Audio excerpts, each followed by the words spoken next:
시청자 여러분 안녕하세요. 스타북스 윤충희 편집자입니다. 오늘은 하루공부 365에서 나쁜 위로의 2가지 유형이라는 글을 가지고 이야기를 나눠보겠습니다. 누군가를 도와주는 것만큼 아름다운 마음도 없다. 하지만 아이러니하게도 인간관계가 틀어지기 쉬운 상황도 누군가를 위로해줄 때다. 나쁜 위로에는 크게 2가지 유형이 있다. 1. 훈계형. 똑바로 했으면 지금 이런 일이 없었을 텐데 결국 내 잘못이다 라고 말하는 경우다. 감정적으로 힘들 때 이런 훈계형의 말투는 힘이 되기는커녕 오히려 듣는 사람을 힘들게 한다. 2. 강요형. 곧 괜찮아질 거라면서 기운 내라고 하는 경우다. 심지어 최악의 경우는 울면 기운 빠진다고, 울어서 해결될 것이 뭐가 있느냐고 울지도 말라고 한다. 힘들어 죽을 것 같은 사람에게 힘내라고 하는 것만큼 부질없는 이야기도 없다. 정리하자면 좋은 위로의 시작은 공감적 경청이다. 나쁜 위로는 공감적 경청 과정을 생략하고 자신이 할 말만 늘어놓는다. 말을 통해 문제를 해결해줘야 한다는 강박관념에서 벗어나자. 때로는 1000마디 말보다 손을 꼭 잡아주거나 안아주는 것이 더 큰 위로가 될 수 있다. 훈계형과 강요형 뿐일까요? 제 생각에는 우리 주변에 나쁜 위로가 정말 많다고 생각해요. 예를 들면 어떻게 괜찮아? 이렇게 말은 하지만 실제로는 아무 감심도 없는 경우가 있거든요. 이런 사람들 보면 입은 저렇게 말을 하는데 눈은요 핸드폰 보고 있습니다. 아니면 힘들다고 말하는 사람한테 라떼는 말이야 그런 건 아무것도 아니었어 이렇게 말하는 경우도 있고요. 그런데 저는 이런 나쁜 위로가 벌어지는 게 꼭 주는 사람의 문제인가 하는 생각이 들었습니다. 위로라는 것도 주는 사람과 받는 사람이 있는 쌍방향 상호작용이잖아요. 그래서 오늘은 상호작용의 관점에서 나쁜 위로를 피하고 좋은 위로를 주고받는 방법을 함께 고민해보는 시간을 가져보고자 합니다. 먼저 위로를 주는 사람이 갖춰야 할 것이 있습니다. 첫 번째는 여유입니다. 육체적, 정신적 여유가 없으면요, 좋은 위로를 주기가 어렵습니다. 내가 지금 너무 피곤하다거나 급하게 처리해야 할 일이 있을 때 과연 좋은 위로를 해줄 수 있을까요? 그래서 위로를 해줘야 할 때는 위로를 위한 시간을 따로 떼어놓을 필요도 있습니다. 만약 내가 지금 상대방의 이야기를 경청할 상황이 아니라면 이따 5시에 편하게 차 한잔 하면서 얘기할까? 이렇게 하는 게 더 낫습니다. 그리고 그냥 이야기하는 것보다는 정말로 커피나 차를 마시면서 이야기하는 게 서로가 여유를 가지고 소통할 수 있는 방법이기도 해요. 상대방의 심리적 방어막을 해제하는 방법이라고 하더라고요. 그러니 위로가 필요한 순간뿐만 아니라 설득이 필요한 순간일 때도 꼭 차 한잔 나누는 여유를 갖추시면 좋을 것 같습니다. 위로를 주는 사람이 갖춰야 할 2번째는 애정입니다. 사실 우리가 모든 주변 사람에게 똑같은 애정을 가질 수는 없어요. 하지만 진짜로 상대에게 관심을 갖고 대하려면 상대를 아끼는 마음, 즉 애정이 있어야 합니다. 그런데 애정도 없는 사람의 고민이나 힘든 점을 들어주게 되잖아요? 그러면 무관심한 반응이 튀어나올 수도 있어요. 이러면 오히려 위로를 안 하는 것만 못하게 됩니다. 어쩌면 상대가 더 큰 상처를 받을 수도 있어요. 그래서 정말 애정이 없다거나 사실 속으로는 좀 미워했던 사람이라거나 이러면 함부로 위로하려고 하기보다 아예 위로의 자리를 거절하는 게 더 낫다고 생각합니다. 아니면 위로하는 그 순간만이라도 진심으로 애정을 가지고 이 사람이 잘 됐으면 좋겠다, 힘냈으면 좋겠다 이렇게 생각하면서 위로하는 것이 좋은 위로로 나아가는 방법이 된다고 생각합니다. 3번째는요, 공감입니다.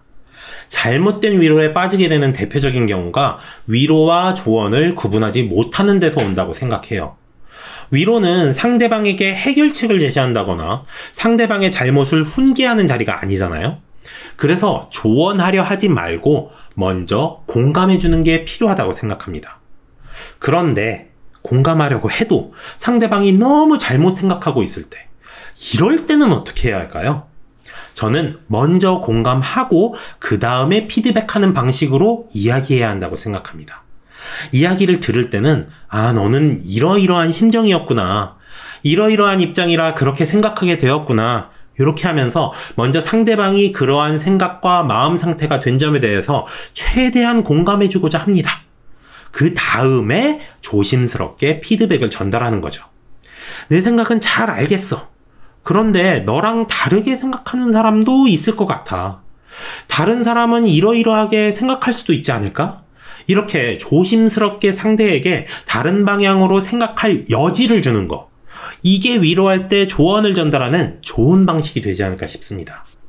솔직히 이런 상황에서 위로만 생각하고 무조건 넌 잘못한 거 없어 이렇게 말하는 건요, 어떻게 보면 애정이 없는 행동이 아닐까 싶어요. 이건 당장은 모르겠지만 장기적으로 보면 결국 나쁜 위로가 되는 길이라고 생각합니다.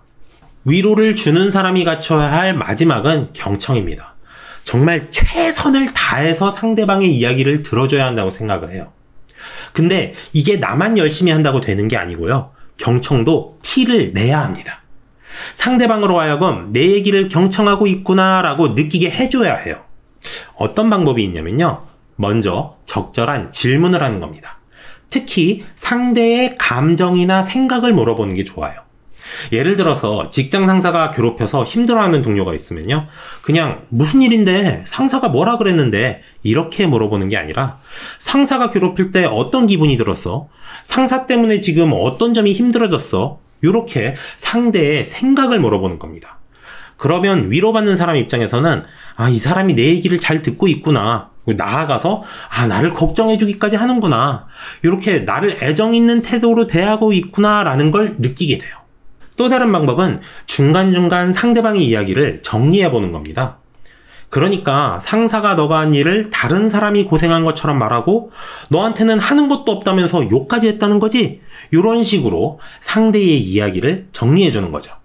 이러면 위로받는 사람은 상대가 내 얘기를 제대로 듣고 있구나 라고 느낄 뿐만 아니라 본인의 생각을 좀 더 객관적으로 되짚어 볼 수도 있게 돼요.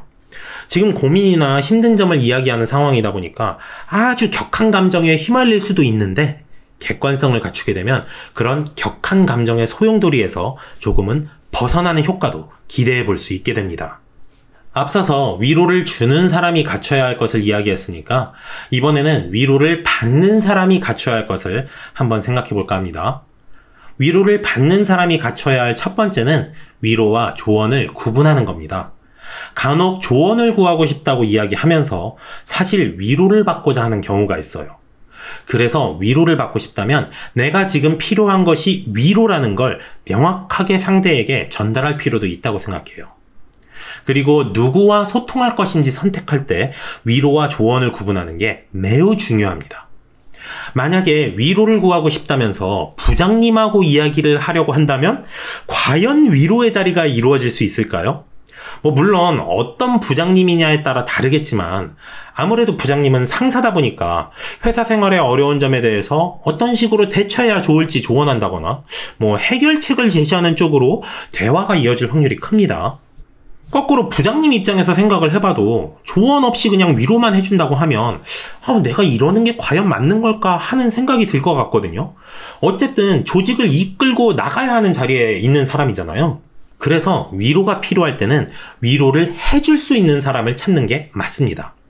친구라든가 동기라든가 이렇게 사회적 위치에 압박받지 않고 편하게 이야기해 줄 수 있는 사람, 그런 사람과 위로를 나누는 게 서로에게 좋다고 생각을 해요. 위로를 받는 사람이 갖춰야 할 두 번째는 배려입니다. 위로를 해주는 일은요, 생각보다 인지적 에너지가 많이 필요한 일이라고 생각해요. 상대방의 좋지 않은 이야기, 어떻게 보면 푸념을 들어줘야 하는데 사실 즐겁거나 유쾌한 일은 아니잖아요. 그래서 무작정 내 생각만 하면서 위로해줘 이렇게 하는 것보다는 상대방이 위로를 해줄 수 있는 상황인지, 그럴 시간적 마음적 여유가 있는지 먼저 배려해줄 필요도 있다고 생각합니다. 아까 위로를 주는 사람도 여유가 있어야 좋은 위로가 가능하다고 말씀드렸잖아요. 그러니 그 여유를 먼저 챙겨주는 거죠. 편안하게 이야기할 수 있는 시간을 마련한다거나 바쁜 일이 있다면 잠깐 피해줄 수도 있는 거고요. 이런 배려가 있다면 위로의 순간이 더 깊이 있고 의미 있는 시간이 되지 않을까 싶습니다. 위로를 받는 사람이 갖춰야 할 마지막은 감사입니다. 누군가가 나를 위해 기꺼이 시간을 내어준다는 거, 이거 정말 고마워해야 할 일 아닐까요? 설령 상대가 나쁜 위로를 할 수도 있어요.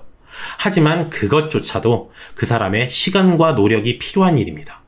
그래서 저는 좋은 위로든 나쁜 위로든 상관없이 내가 위로를 요청했다면 상대방에게 감사한 마음을 가지려고 해요.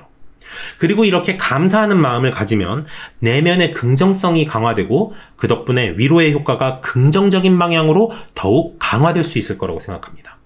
왜냐하면 감사는 긍정성을 높이는데 가장 탁월한 감정이거든요. 그러니 위로를 받을 땐 꼭 감사하는 마음을 가지고 시작하는 게 좋을 것 같아요. 오늘 내용을 정리해 보겠습니다.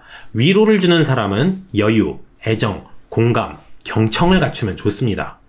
위로를 받는 사람은 위로와 조언을 구분하고 상대방을 배려하고 감사하는 마음을 가지면 좋고요.